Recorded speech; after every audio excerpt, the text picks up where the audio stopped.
All right, so you just got back from this awesome winter hike at Lowry Nature Center, and now you want to layer on some extra knowledge about it. We've got you covered. We dug into articles, visitor reviews, even a blog post all about winter hikes at Lowry Nature Center. It's so cool how you can take a personal experience like a hike and make it even richer by learning more about the place. Yeah. So imagine yourself back on those snowy trails. First off, Lowry Nature Center is inside Carver Park Reserve over in Victoria, Minnesota. And it's actually run by the Three Rivers Park District. And you know what's kind of cool? Lowry was one of the first public nature centers in the Twin Cities. Oh, wow. Like a pioneer. Exactly. So picture this. You're out for a sunrise hike, watching the light come through the trees.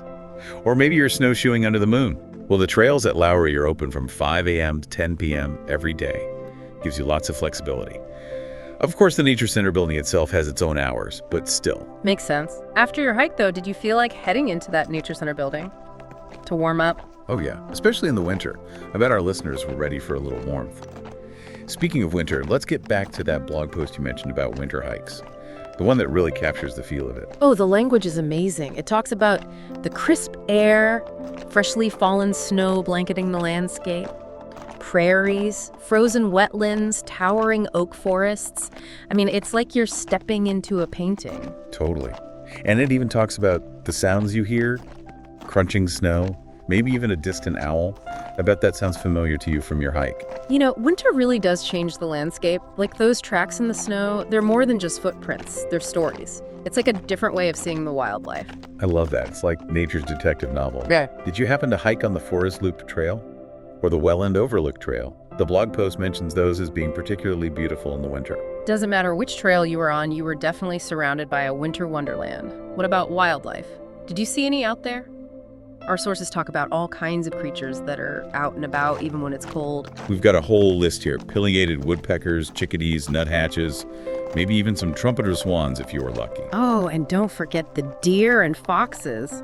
Harder to spot, but you might see their tracks in the snow. Okay, so after your hike, I'm picturing you coming in from the cold and then stepping into the Lowry Nature Center building. Your cheeks are probably all flushed from the cold, and you're greeted by this wall of windows with this amazing view of the snow-covered landscape.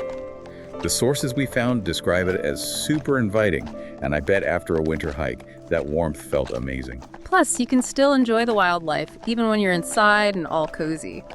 Imagine sitting there, having some hot cocoa, and watching the birds at the feeders outside those big windows. Sounds perfect.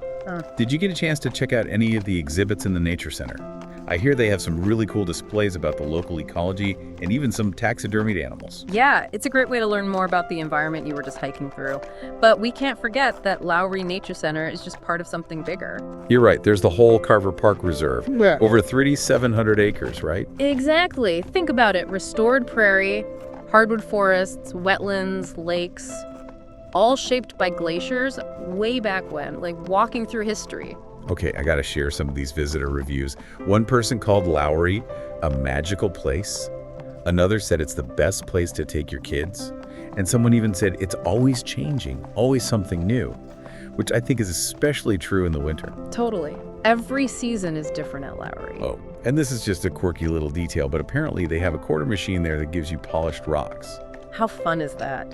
It's a reminder that even in a familiar place, there are always little surprises waiting to be discovered. But let's step back in time for a second and talk about the history of Lowry Nature Center. There's more to it than just trails and exhibits, you know? Right, so the park was established in 1971, and then the Nature Center opened in 1977.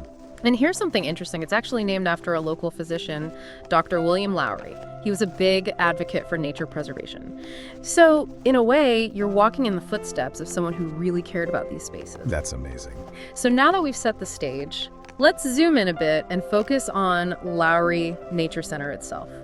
We know it's part of Carver Park Reserve, but what makes it unique? What makes it stand out? You know, from what we've read, it seems like Lowry's kind of more than just a building. It's like a gateway to a deeper connection with nature. I love that. A gateway to connection. How would you say that, plays out for someone who visits? Yeah. especially in the winter? Well, think about it. You have the Nature Center building itself, which is warm and inviting, full of exhibits, live animals, information about the park. And then, you step outside and boom, you're right there on the snowy trails surrounded by all that winter beauty you just learned about. Yeah, so it's a great starting point. You get your bearings, you learn a little, and then you head out on your own adventure.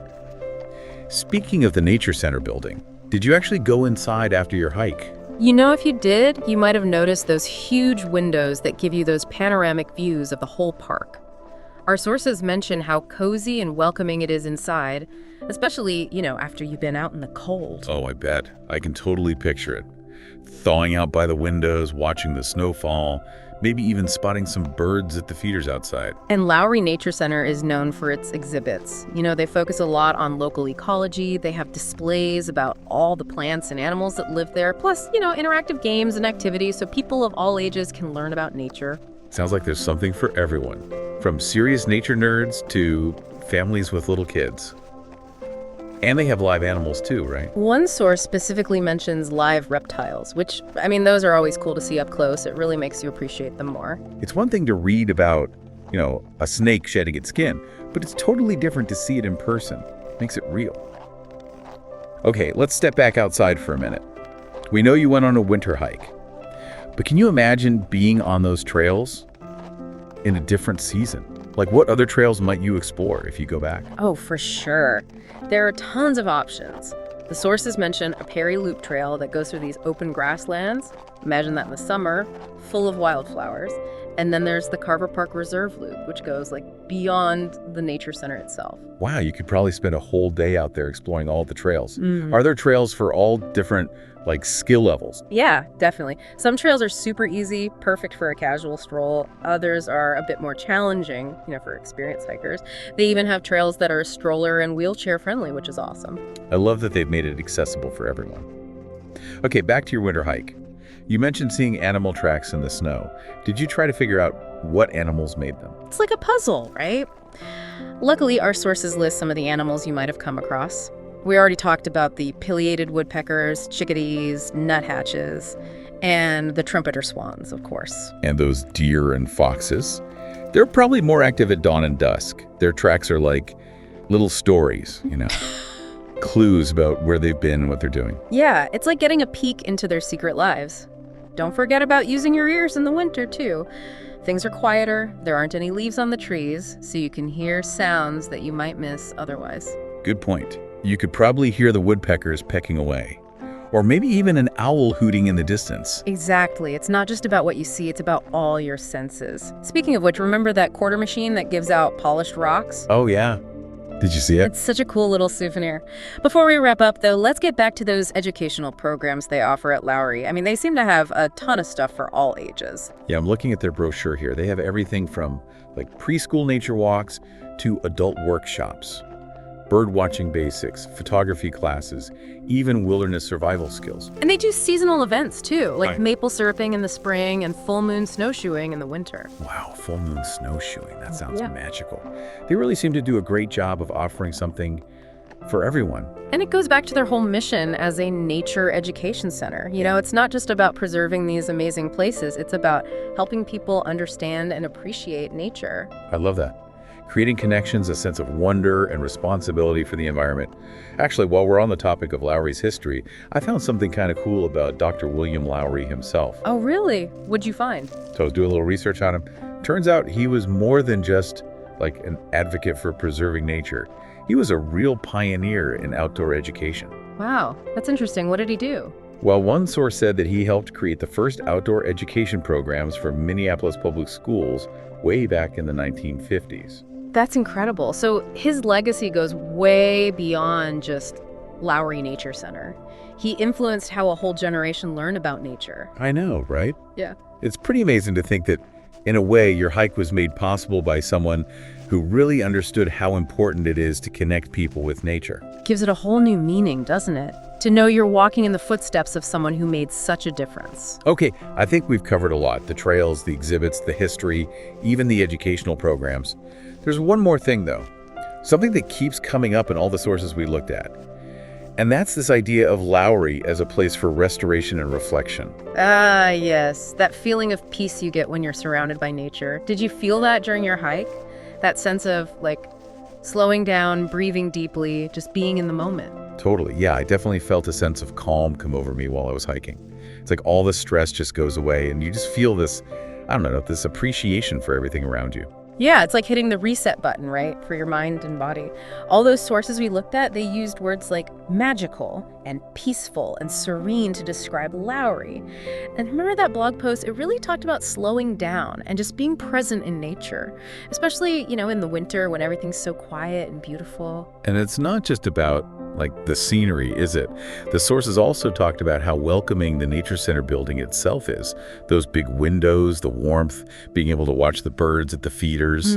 It all makes you feel good. Exactly. It's like a refuge, a place to escape and just, recharge. I think that's what they were going for when they designed it. It's about nourishing your mind and spirit. I love that. It's not just about having fun. It's about like a deeper kind of restoration. Yeah. And it sounds like the visitors really feel that too. Remember those reviews we talked about? People saying they felt a sense of wonder and connection at Lowry, even magic. It's pretty amazing how a place can make you feel that way. I think it shows just how powerful nature is. It can really heal and inspire us.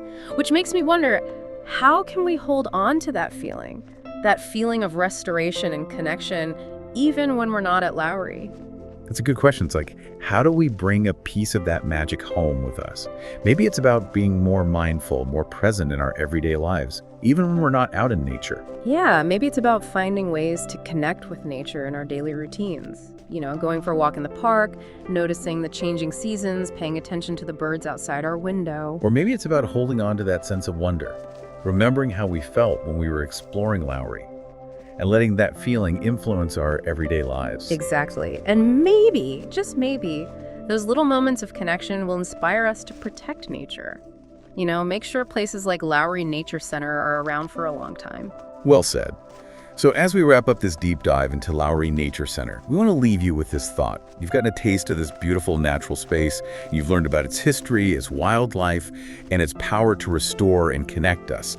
And, maybe it's even sparked some new ideas about how to live a more mindful life. Now it's your turn to keep exploring. What new things will you discover on your next visit to Lowry? What insights will you find? And how will you carry that feeling of wonder and connection with you? Until next time, keep exploring, keep learning, and keep diving deep.